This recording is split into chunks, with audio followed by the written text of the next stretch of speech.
कृष्णा दोस्तों, किशोरी क्रिएशन से मैं सपना शर्मा आप सभी का हार्दिक स्वागत करती हूँ आपके अपने चैनल पर। दोस्तों, आज के वीडियो में मैं आपके लिए बैसाख मास महात्म्य के 22वें दिन की कथा लेकर के आई हूँ। बैसाख मास को माधव मास भी कहा जाता है। यह भगवान विष्णु का प्रिय मास है। बैसाख मास महात्म्य में जो है 25 अध्याय है। मैं प्रतिदिन आपको जो है एक अध्याय का पाठ सुना रही हूँ। आज मैं आपको बैसाख मास का 22वां अध्याय सुनाऊंगी। बैसाख मास का 22वां अध्याय शुरू करूँ उसके पहले आइए मैं आपको भगवान गणपति की पूजा करते समय बोले जाने वाले गणपति मंत्र को बताती हूँ। जो है वो इस प्रकार है। वक्रतुंड महाकाय सूर्यकोटि समप्रभा निर्विघ्नं कुरु मे देव सर्व कार्येषु सर्वदा। अर्थ जो है वो इस प्रकार है। घुमावदार सूंड वाले, विशालकाय शरीर वाले, करोड़ों सूर्य के समान महान प्रतिभाशाली मेरे प्रभु हमेशा मेरे सारे कार्य बिना विघ्न के पूरे करें या फिर करने की कृपा करें। आइए भगवान गणेश का एक और मंत्र जानते हैं। विघ्नेश्वराय वरदाय सुरप्रियाय लंबोदराय सकलाय जगद्दिताय नागाननाय स्तुति यज्ञ विभूषिताय गौरी सुताय गणनाथ नमो नमस्ते। अर्थात विघ्नेश्वर, वर देने वाले, देवताओं के प्रिय, लंबोदर, कलाओं से परिपूर्ण, जगत का हित करने वाले, गज के समान मुख वाले, वेद तथा यज्ञ से विभूषित पार्वती पुत्र को नमस्कार है। हे गणनाथ, आपको नमस्कार है। यदि आप गणेश जी की नियमित रूप से पूजा करते हैं तो ध्यान दें कि कभी भी उनकी खड़ी हुई मुद्रा को स्थापित ना करें। गणपति हमेशा विराजमान मुद्रा में ही अपने घर में रखने चाहिए। भगवान गणपति की आराधना करते समय ओम गंग गणपते नमः मंत्र का भी जप कर सकते हैं। गणपति जी का बीज मंत्र गंग है। इससे युक्त मंत्र ओम गंग गणपते नमः का जप करने से सभी कामनाओं की पूर्ति होती है।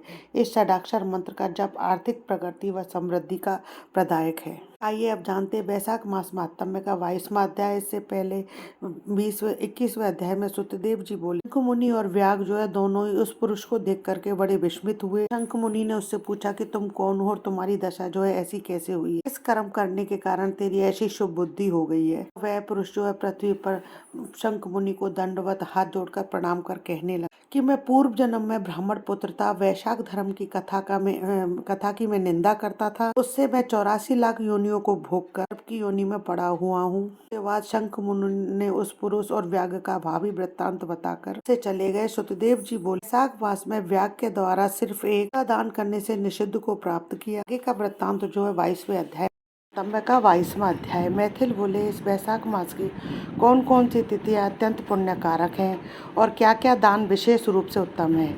इस संसार में इन्हें किसने प्रख्यात किया है, यह सब बताइए। यह सुन सुतदेव जी कहने लगे, बैसाख में मेष की सूर्य की 300 तिथियां बड़ी उत्तम है, जिनमें से दान करने से कोटि गुना फल प्राप्त होता है और एक एक तिथि में स्नान, दान, होम, पूजा आदि करने से तत्काल मुक्ति होती है। कथा सुनने से रोग अथवा दरिद्रता से पीड़ित दुख भी दूर हो जाते हैं। तिथियों को व्यर्थ व्यतीत करता है वह गौघाती, कृतघ्न, मित्रघाती और आत्मघाती होता है। दरिद्री, धनवान, लगड़े, अंधे, विधवा स्त्री, बालक आदि सबको यह बैसाख उक्त धर्म अत्यंत सुख से साधन के योग्य है। चैत्र के महीने में जब मेष की संक्रांति हो, उसी समय पापों के नाश करने वाली अमावस्या कोटि गया करने के फल देती है। वह एक पितृश्वरों के संबंध की पुरानी कथा चली आती है जो अर्क और पितरों की है। जब पृथ्वी पर सावणी मंत्र का राज्य था, 30वें कलयुग का अंत में जब संपूर्ण धर्म नष्ट हो गया, तो उस समय अनर्थ देश में धर्मवर्ण नाम का कोई ब्राह्मण हुआ।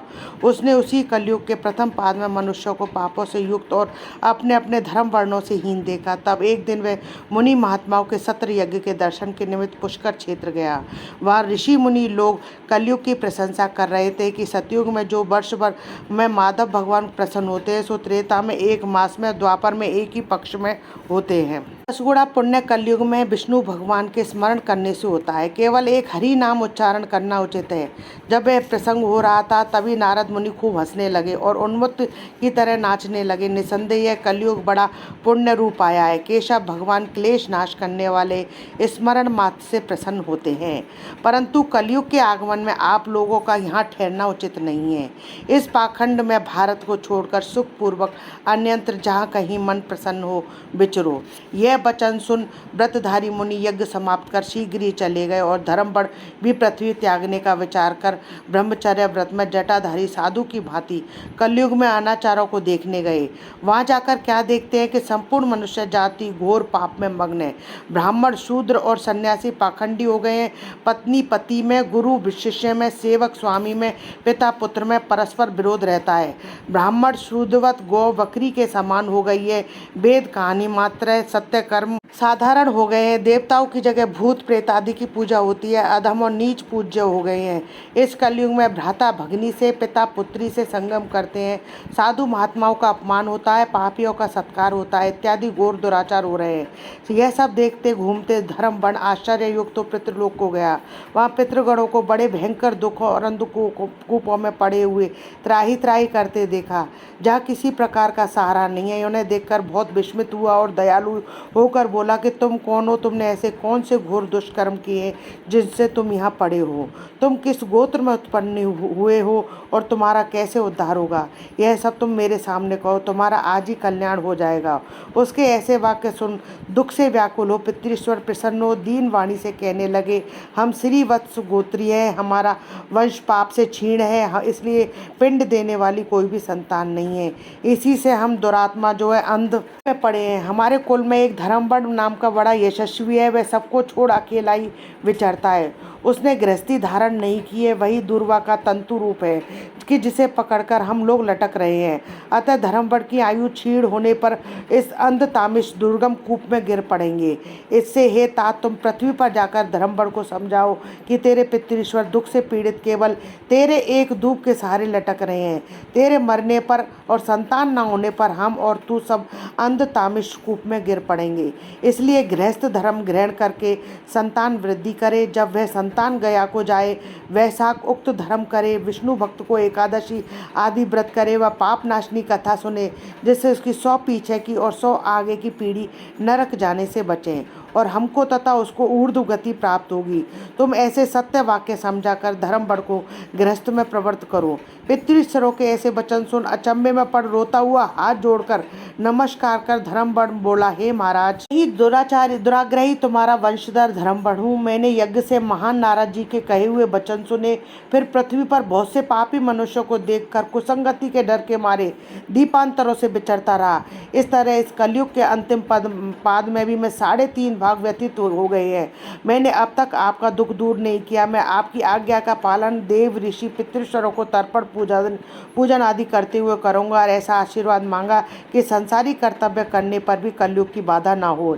हे राजन, धर्मबड़ के कहने पर पितृश्वर बोले, हे पुत्र, तू गृहस्थ धर्म में प्रवृत्त हो, संतान उत्पन्न करके हमारा उद्धार कर, क्योंकि जिसके घर में तुलसी का वृक्ष, शालिग्राम, महाभारत आदि ग्रंथ हैं, जहाँ कथा सत्संग होते रहते हैं, हरि स्मरण कीर्तन और वैशाख उक्त धर्म आदि शुभ कर्म होते रहते हैं, वह कलयुग बाधा नहीं पहुँचाता है। हे पुत्र, तू पापात्मा युग की चिंता मत कर, शीघ्र घर जा।